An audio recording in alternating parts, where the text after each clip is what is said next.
Hi, everyone. Thank you so much for joining. I am joined today by my friend and colleague, Stephanie Krauss, who is a senior advisor at JFF and author of the new book, Making It, What Today's Kids Need for Tomorrow's World. If you don't have it, go pick it up. I am so excited to be talking to Stephanie today. She's really a visionary in terms of redefining what we mean by student success and pushing that conversation, even among innovators, I think further and in the right direction. So we're going to dig into that. First, I want to share how Stephanie and I first met, and maybe Stephanie can share her version of this as well. I actually looked back in my email. It was an email in November of 2013, which feels like yesterday and also a lifetime ago. Oh my gosh. We were both working on issues in competency-based education. And why I'm so sort of humbled and excited to be having this conversation with Stephanie today is that we both very early on in our friendship admitted to one another kind of secretly that we wanted to write books. And so Stephanie, it's just exciting to be having this crazy conversation a mere 8.5 years later, or a little shy of 8 years, I should say, about this book. So thank you so much for joining. Oh my gosh, Julia, I'm so glad to be here. And I can't believe that you were able to find that email. So the things that I remember thinking, gosh, this woman is going to be like way too smart for me. And will we be able to be friends? We had some mutual colleagues. And then our first phone call, you called and you had a 609 phone number from your college days. But that was the area code that I had as a kid growing up. And for me, it was sort of the universe signaling that we were going to be close. And our kind of joke story back and forth is not only did Julia and I admit the book writing, but I can't remember which of us found it, but we had found it. One of us found that article that was like, here are 5 ways to kind of make your name in your profession and be a thought leader. I think it was you. And the only thing we hadn't done of these 5 was write a book. And that was kind of our covenant to each other that we were going to do it. And so here we are. Here we are. And I like that story also as a reminder that like no one accomplishes anything alone in life. And we're going to get into, I think, why we need to sort of integrate that reality for more young people into how we design our systems. So Stephanie, the book Making It, it's sort of a tour de force of rethinking the outcomes that an education system or any sort of youth-facing system needs to have in mind. And you frame it in a really brilliant way around the notion of currencies, which I love this idea. And you spell out 4 life currencies that young people need to make it. Can you walk us quickly through those 4 and just give us kind of the Cliff's Notes of what each is and why it made its way into the book? Yeah, absolutely. So I'll say first that I had a dear mentor, Grant Wiggins, who sort of made his name talking about the need for educators to plan with the end in mind.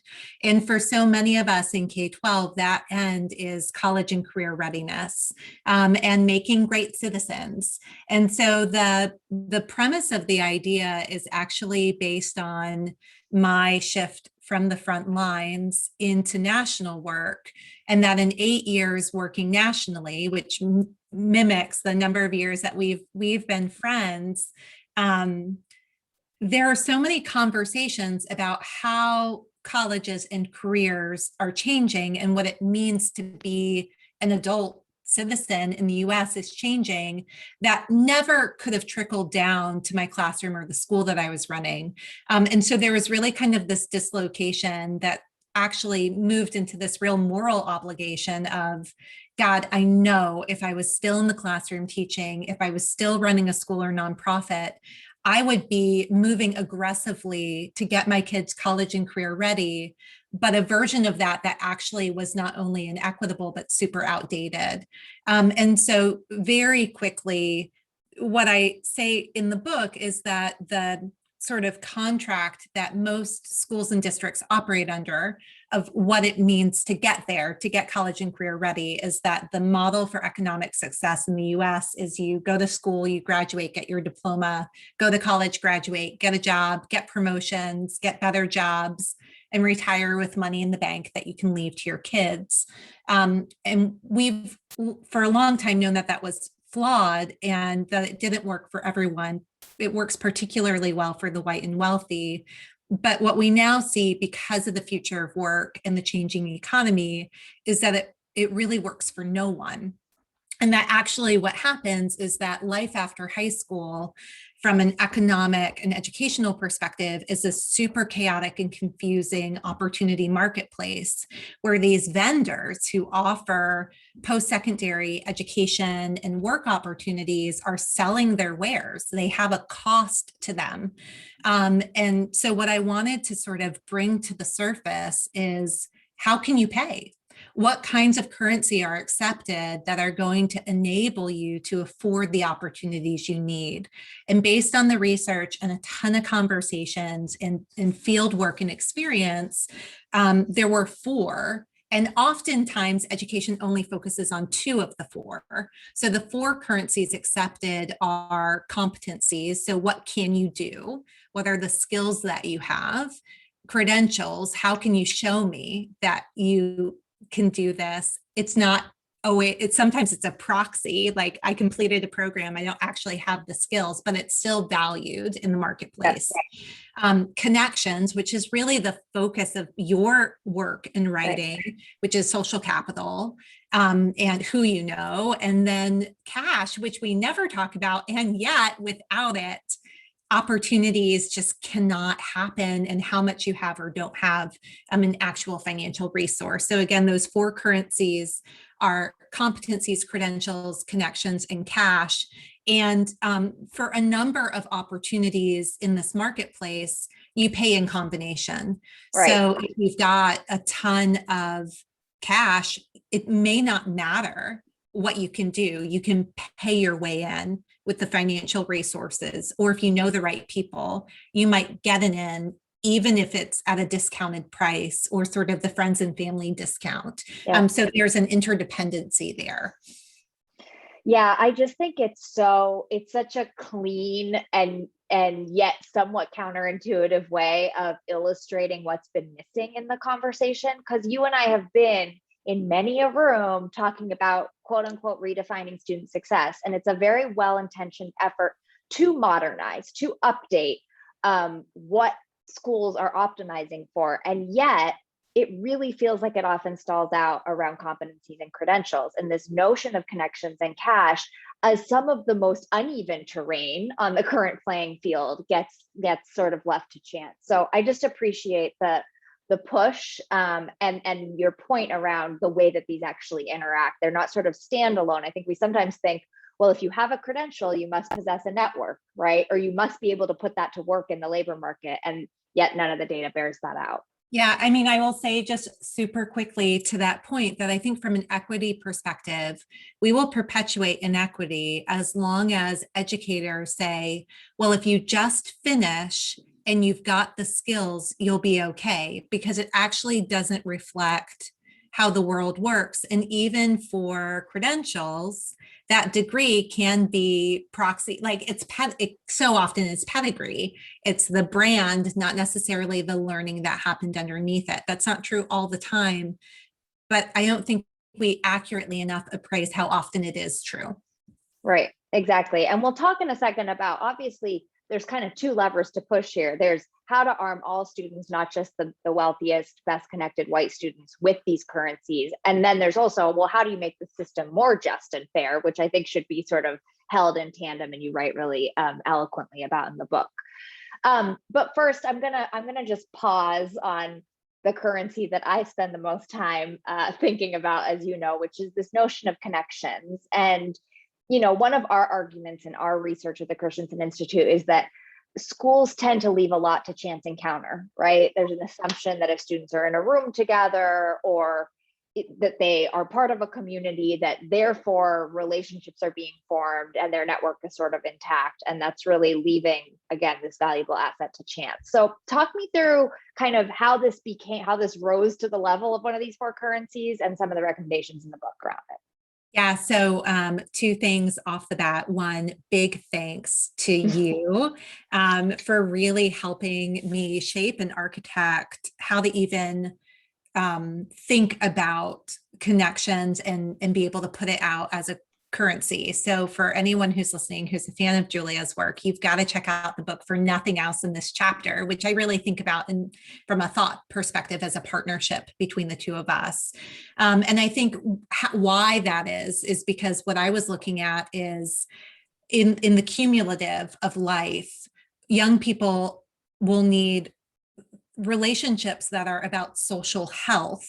How am I okay in the world? And who are the people around me who are getting me through? And then social wealth. How am I using the connections and relationships and networks in my life to actually afford what's next or be able to access what's next? And both were really important because of the tension that you raised. I wanted to be able to offer a roadmap that says, here's how to navigate the world as it is, a world that is unjust and unfair, that has this set of operating rules that includes this invisible way of negotiating and getting stuff that is totally based on introductions and warm handshakes and social sponsoring. But then also that like a working and adult life is hard and you do need your lifers. You need both. In the social service space, in the space where we work with young people who are struggling, too often you only hear about that one caring mentor or that one relationship. And then on the other side, in really sort of high-powered achievement-focused rooms, it's your network and introduction, right? Transactional, and the need to sort of name both. So not only does this raise to the level of currency, I actually like timidly put out this thought that's great for your research, where I think that it might be the most powerful currency. And that in its absence, there's such struggle. And that social capital, or thinking about sort of social health and social wealth, it can be learned, it can be earned, and it can be inherited. And then some relationships are by chance, but a lot by design. I think that's been so much of your research, right? And I relied on you a lot around how do we construct and design for social capital building opportunities that happen both in person and online. I would say, one of the things that sticks out for me in terms of your insights that was so helpful is also like, what is the role of social networks and you can speak to this because I'll botch it, but like as sort of a Rolodex for kids, and how do you understand sort of shallow social capital versus deep social capital, near term, right on time social capital versus those really sustaining, reinvesting relationships? Yeah, absolutely. I mean, I think one of the things we argue, and this has to do with this, that again, this elegant notion of a currency is something that's durable, that over time you can sort of spend down, but that also may accrue value over time, right? We talk a lot about the fact that a sort of broad and diverse network affords optionality, right? And that can even be with what you might think of as weaker ties, to use a sociology term. And also worth pointing out, Stephanie, that our friendship was virtual for like the first 5 years or something crazy like that. Now, what it was premised on was a similar set of interests, a similarity even of area codes, to your point. And that really matters, right? We see in sort of the design that you surface similarity to breed trust. And I think your chapter does a good job of talking about how to kind of plant those seeds. Maybe to push on one thing, to put two of these in dialogue with one another, two of these currencies. I know you spent a lot of time thinking about credentials and skills as well. And there's obviously a whole movement afoot around skills-based hiring. For those who haven't heard that term, it's sort of the idea that rather than hiring on the basis of brand name, prestigious university that people went to, you actually hire on the basis of skills, and that is more sort of meritocratic. And I've always thought, like, okay, let's put that next to connections, right? Because in a purely skills-based hiring environment, right, you're not going to rely on connections at all. There's not going to be sort of a referral engine. I am skeptical that will ever be the world we live in, right? Employers want to hire a known quantity for very understandable reasons sometimes. But how do you put sort of a system where we are proactively and equitably connecting learners next to a system where we are increasing efforts like skills-based hiring? And maybe we don't, but I'm just curious, like, I know you spent time in that world as well. Yes. It's a really good question. And I think that there are some like observations or wonders, but we don't get to see it really. On the K-12 side, I think the folks who have always done this best are big picture learning because they have gone out of the gate historically in a pioneering way before other people were really naming it to say, we need to be building skills and connections at once as we're moving toward this credential. And, their bread and butter, I mean, this intimately and well, has been through the internship and work-based learning space. So, so one thing that I think is really important is to name what actually and honestly is the role of who you know, who knows you, and how you are known in the hire to retire pipeline, that we need a good picture of that. How often do you get the job? Do you get the promotion? Do you get the evaluation that leads to increased compensation? So now you've got cash, really based on reputation, relationship, and how well people can reflect on you. And so then with that picture in mind, how do you build the sort of social situational pipeline for kids to be able to navigate? So one way that I think folks can think about this is actually in the 3 relationship types I talk about in the chapter. So I named these 3 relationships. One is lifeline. So that's, in many ways, our friendship has become this lifeline. We get each other's lives and our work, and we're supporting across a long arc of time.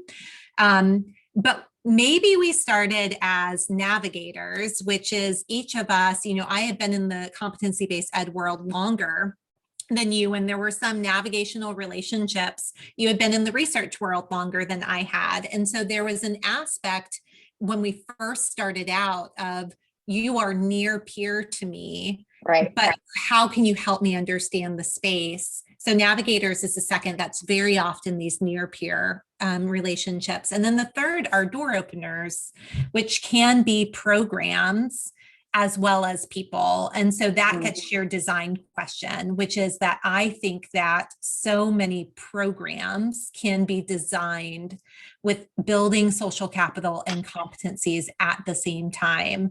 A great easy way to kind of situate this would be thinking about athletics and, extracurricular and enrichment activities, the importance of building skills that you talk about or think about from youth development and kind of the after school world, but naming what is happening organically and then designing for it to happen strategically, the relationship and door opening that affords more opportunity. Great. Yeah, 100%. I'll say just on the big picture example and sort of this notion of skills and relationships happening in tandem rather than this being either or thinking. Just shout out to Elliot Washer, one of the co-founders of Big Picture, who pushed me on, and I think this is reflected so deeply in your book. It's not just who you know and what you know, it's who knows what you know.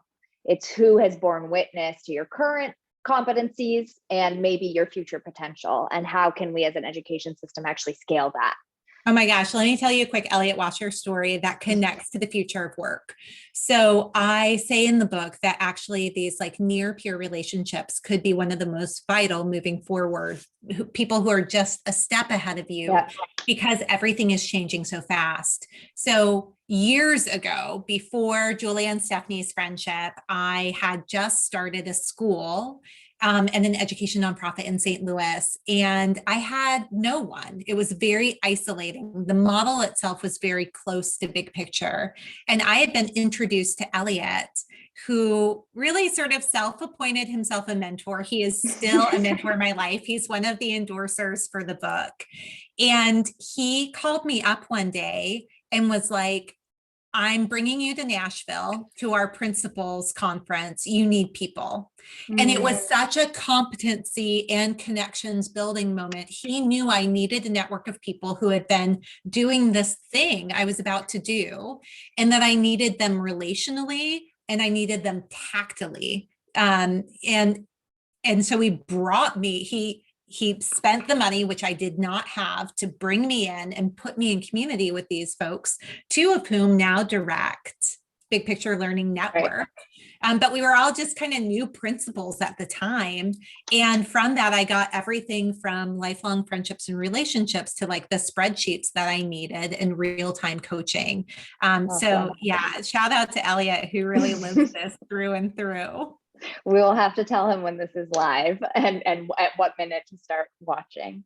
Awesome. Well, Stephanie, I want to just wrap up with hearing sort of what's next for you. I know that sort of the moment you turn in a manuscript for a book, first you want to edit the entire thing, and then next you sort of have other ideas already percolating. So what are you thinking about as sort of the addendum to making it, or your next big endeavor?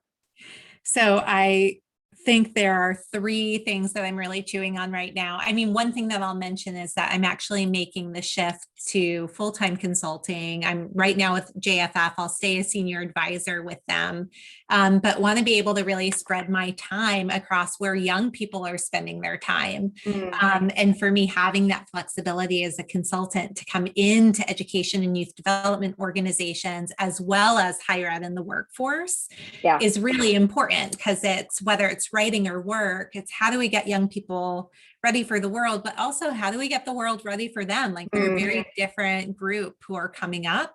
From the writing perspective, I think you're right. Like the first piece is like, I wrote this as a love letter back to the front lines. How do I make sure it's out there and actually being read by folks who are raising and working with kids? And then the two book ideas that I'm kind of dancing with, because I always did want to write and I want to continue writing. One is really specifically for parents and thinking about how do you prepare kids for a very uncharted future, and what are some of those timeless principles and practices that will actually endure and play out in a time in history where things seem to just be constantly changing. I know for me as a mom, like those are the things that I need to hold to when things feel really scary and uncertain, and I need some level of like agency and control as a mom. And that would include how to actually actively partner with educators well. And then the other one is for young people themselves, kind of a Lonely Planet guide to adulthood. And because they don't get always an accurate picture of college and career readiness from an advisor or counselor in school. And so could there be a resource that really kind of quickly can get them up to speed on what they need to know about these different things? So we'll see. Awesome. Yeah. Well, I await both with bated breath. I'm so glad you emailed me in November of 2013 and we've been able to be friends since.